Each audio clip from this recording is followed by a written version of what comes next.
네, 안녕하세요. 상추입니다. 오늘은 센트리 에러 모니터링 개선기에 대해 발표를 진행하겠습니다. 자, 센트리는 그 서비스에서 발생하는 에러를 실시간으로 수집하고 대시보드에서 확인할 수 있는 모니터링 툴입니다. 저희는 우테코 교육에서 미션 요구사항으로 구축을 했으나 좀 처음 써보는 툴인데다가 뭔가 당시 우선순위가 높지 않다 보니까 그냥 기본적인 초기화 세팅만 해두었습니다. 그래서 뭔가 에러가 좀 발생해도 이게 어떻게 보는 건지 잘 모르겠어서 잘 활용하지 못하고 있었습니다. 그래서 에러가 뭔가 발생을 하면 사용자로부터 피드백을 받았는데요. 근데 뭔가 이러한 에러 피드백을 받으면서 좀 사소한 에러라도 사용자의 신뢰도를 떨어뜨릴 수 있고 좀 이탈로 이어질 수도 있겠다는 생각이 들었습니다. 뭔가 그리고 실제로 뭐 연구에 따르면 이러한 기술적 오류는 사용자의 분노와 실망에 유의미한 영향을 끼치고 이탈로도 직결된다고 합니다. 네, 그래서 이거는 좀 개선을 해야겠다 해서 방치되고 있던 센트리를 좀 실질적인 디버깅 도구로 만들기 위해 개선 작업을 시작했습니다. 네, 당시 문제가 뭐였냐면 당시 저희 센트리 화면인데요. 뭔가 저희는 이걸 보고 뭘 에러가 발생했는데 무슨 에러인지 정확히 뭔가 확인이 어려웠던 경험이 있습니다. 무엇을 봐야 할지. 뭐 엑시오스 에러가 뜨는데 뭐 URL 뭐 이건 것 같고 또 뭔가 에러 스택 트레이스가 있는데 저희가 난독화된 코드 난독화했는데 그 난독화된 코드로 보니까 정확히 어느 부분에서 발생을 했는지 뭔가 대강 에러가 보이는데 정확히 어떤 기능에서 어떤 이유로 발생했는지 좀 추적하기 어려운 그런 상태였습니다. 네. 그래서 뭔가 자연스럽게 이 센트리 확인하는 거는 방치하게 되었습니다. 그래서 해결 과정인데요. 총 이렇게 태그 컨텍스트, 센트리 소스 메어 업로드, 세션 리플레이 이 세 가지 기능을 적용을 했습니다. 네. 이제 태그 컨텍스트는 센트리에도 그래도 기본적으로 세팅은 되어 있는데요. 이제 센트리 공시문서 태그랑 컨텍스트는 정확히 무엇인지 그 역할을 확인을 했습니다. 이 둘 다 에러에 대한 뭔가 메타데이터를 추가하는 방법이지만 좀 역할이 다르더라고요. 일단 태그스는 센트리 UI에서 뭔가 필터링이나 집계가 가능합니다. 그래서 센트리 내부에서 인덱싱이 돼서 대시보드 필터로 활용이 될 수 있고요. 또 컨텍스트는 필터링은 되지 않지만 좀 이벤트 상세 페이지에서 좀 상세하게 조회를 할 수 있습니다. 그래서 상세 분석용 정보를 담는 용도고요. 그래서 태그스를 담을 데이터를 잘 골라야 한다는 점이 중요했는데 태그스는 그 뭔가 값이 디스틴트라는 뭔가 값이 많을수록 인덱스 낭비가 많아지고 좀 필터 자체가 무의미해집니다. 예를 들면 이런 내용을 말하는 건데요. 뭔가 이런 1, 2, 3, 4, 5 뭔가 이런 내용까지 다 하면 필터 자체가 뭔가 무의미해진다는 내용이고 그래서 태그스는 이런 상태값 400에 500 같은 뭔가 HTTP 스테이터스 같은 유한한 값 이러한 값을 담는 게 좋습니다. 그리고 이러한 좀 상세한 값은 좀 이러한 상세 값은 컨텍스트에 배치하는 게 좋습니다. 정리하자면 태그스는 필터링 가능하고 좀 값이 유연한 것 HTTP 스테이터스나 뭔가 도메인명 그리고 컨텍스트는 필터링은 되지 않고 뭐 값이 무한하거나 좀 상세 분석할 용 그런 걸 담는 게 좋다고 판단을 했습니다. 네, 그래서 태그스하고 컨텍스트 이 구분 기준을 적용해서 저희 엑시오스를 쓰는데 엑시오스 응답 인터셉트랑 에러 바운더리에 추가를 했습니다. API 인터셉트에는 이렇게 센트리 캡처하는 코드를 써서 태그스는 뭔가 도메인 저희 모멘트 프로젝트니까 뭐 어스나 모멘트 이러한 도메인 패턴 그리고 HTTP 메소드 get값 포스트 같은 것 뭐 상태값 그리고 저희 서비스 백엔드에서 내려주는 비즈니스 에러 같은 거를 태그로 지정을 했고 컨텍스트에는 좀 URL, 엔드포인트, 뭐 이런 서버 에러, 뭔가 이러한 응답 값들을 지정했습니다. 또 에러 바운드는 UI 크래시한 걸 보이는 건데, 이건 좀 API랑 성격이 다르므로, 왜냐면 이거는 화면이 통째로 죽는 그런 심각한 케이스므로 좀 별도로 구분을 수집을 했습니다. 에러 바운더리 태그로 API랑 분리를 하고, 또 에러 타입으로 그 타입과 레퍼런스 에러 등 종류별 패턴을 집계했습니다.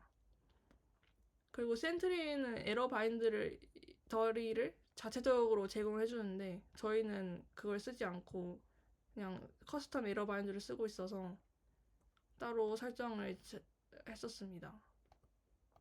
네, 이렇게 태그스에 에러 바인드 툴을 해서 API 에러랑 구분을 했고, 에러 타입 앞서 말했듯이 지정을 했고, 프라이오리티 하이 이런 말했던 것을 설정을 했습니다.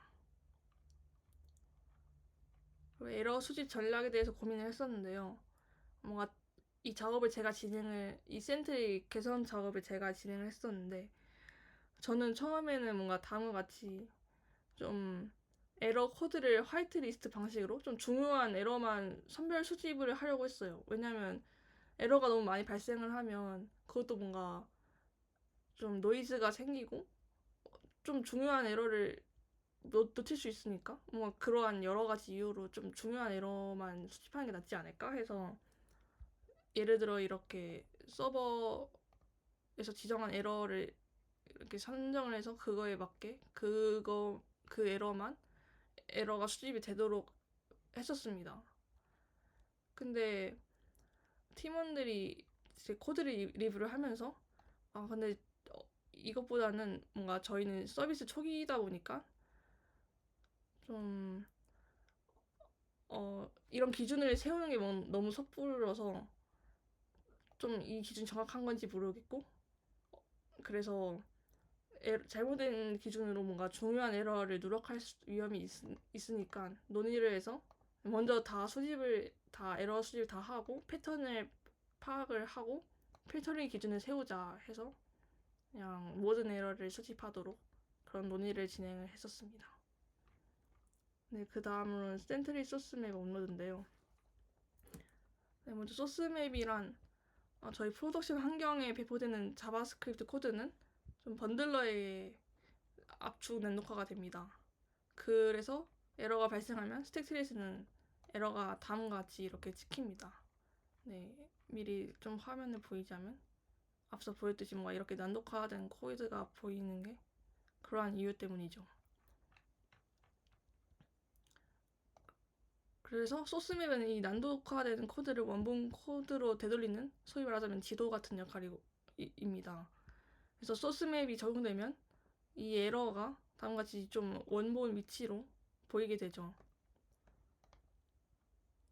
하지만 주의할 점은 소스맵을 번들과 함께 배포하면 원본 소스가 외부에 노출되므로 센트리에만 업로드하고 외부에는 노출하지 않는 방식이 필요했습니다.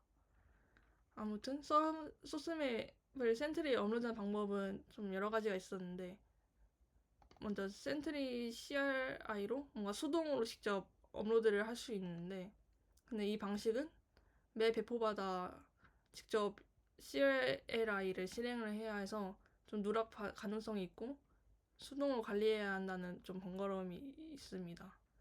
방법 두 번째로는 센트리 웹팩 플러그인이 있는데, 이거를 하면 빌드를 하면 디버그 아이디를 각 번들에 자동 주입을 해서 에러 소스맵을 매칭을 합니다.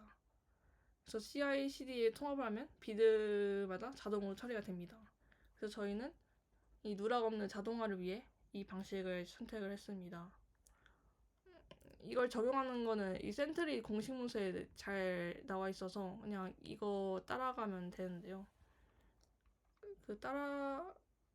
따라하면 딱 그 내용 중에 이런 내용이 있는데, 저희는 웹팩을 쓰고 있어서 웹팩 컨피그에 그냥 한번 들어가 볼까요? 이렇게 하다 보면 그냥 이게 아까 보였던 그 샘플 코드입니다. 그래서 그냥 토큰 받고 그냥 이거를 웹팩에 넣으면 됩니다. 그래서 저희는 이거를 ENV에 넣었고요. 아무튼 이런 식으로 따라가면 됩니다. 그리고 이 히든 소스 맵이라는 옵션이 있는데 앞서 말했듯이 이 소스 맵이 외부 코드에 외출되면 안 되니까 그걸 방지하는 코드입니다. 그래서 번들의 소스맵 참조 URL 포함하지 않도록 해서 브라우저에 접근을 불가하도록 하는 이걸 쓰는 거고요. 그리고 또 업로드 후 소스맵 파일을 좀 삭제를 해야 하니까 그런 설정도 있는 것입니다. 아무튼 이 문서에 따라 과정을 진행을 하면 기존에는 이렇게 난독화된 코드가 보였는데 이제 이렇게 실제 코드가 보이게 됩니다. 실제로 저희 어떤 페이지의 어떤 위치에서 정확히 어떤 위치에서 에러가 발생했는지 테스트하는 코드 그 위치가 잘 보이죠. 네, 이런 식으로 개선을 진행했고요. 또 마지막으로 실시간 리플레이가 있는데 아무튼 태그스랑 컨텍스트 그리고 소스맵으로 에러 발생 위치랑 좀 그런 컨텍스트 정보들을 파악할 수 있게 되었어요. 하지만 어떤 사용자 흐름에서 에러가 발생했는지 재현이 어려운 케이스가 있습니다. 근데 이 세션 리플레이를 사용하면 에러 발생 순간 전후로 사용자 화면을 영상으로 재생할 수 있어요. 그래서 이런 내용을 적용했는데요. 이 세션 리플레이 세션 레이트를 하면 전차 세션 중 뭔가 녹화할 비율 이거는 에러 세션만 선별 녹화하는 비율입니다. 그리고 또 이게 화면 녹화를 한다고 했는데 그 사용자 화면을 그대로 녹화하면 뭔가 그 회원가입하거나 그런 중요한 정보를 입력했을 때 개인정보 노출 위험이 있으니까 이런 마스킹 올 텍스트, 마스크 올 인풋 같은 옵션을 사용해서 마스킹을 해야 할 수 있습니다. 그래서 저희는 다음과 같이 설정을 했고요. 1번 세션은 그냥 에러 발생 시점이 아니라 에러 발생 시점이 아니어도 그냥 사용자 행동을 녹화를 할 수 있는데 저희는 그게 목적이 아니므로 녹화 0으로 설정해서 녹화를 안 했고 에러 상태일 때는 일단 100% 다 녹화하기로 했습니다. 뭔가 앞서 에러 선별 이유랑 비슷한데 일단 초기 사용자가 많지 않은 초기 상황이니까 일단 모든 에러에 대해 녹화를 하자 해서 1.0으로 했습니다. 네. 마무리. 그래서 아무튼 이러한 개선 과정을 진행을 했고요. 이러한 개선 과정으로 태그 컨셉트 구조화를 했고 또 소스 및 파이프라인을 구축을 해서 실제 코드 위치를 확인할 수 있게 되었고 세션 리플레이로 에러 발생 당시 상황 그 흐름을 재생을 가능하게 됐습니다. 네, 이렇게 에러 모니터링 개선했고 앞으로 데이터가 쌓이면 이 쌓인 데이터 기준으로 필터링 기준을 수입해 나갈 계획입니다. 그리고 뭔가 이거 영상 보여주면 좋을 것 같아서 이제 이게 영상 있나? 이게 세션 리플레이인데 네. 이거 말고 더 적절한 예시를 보여주고 싶은데 이건가?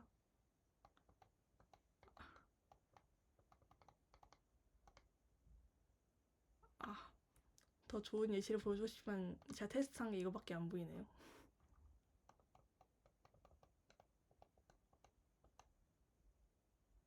아무튼 저희 모멘트 페이지인데 대충 이런 식으로 이거 지금 그 에러 바운더리로 UI 크래시가 되는 상황 그 화면인데 그 화면이 보이는 상황입니다. 막 이런 식으로 사용자 전후를 확인을 할 수 있습니다.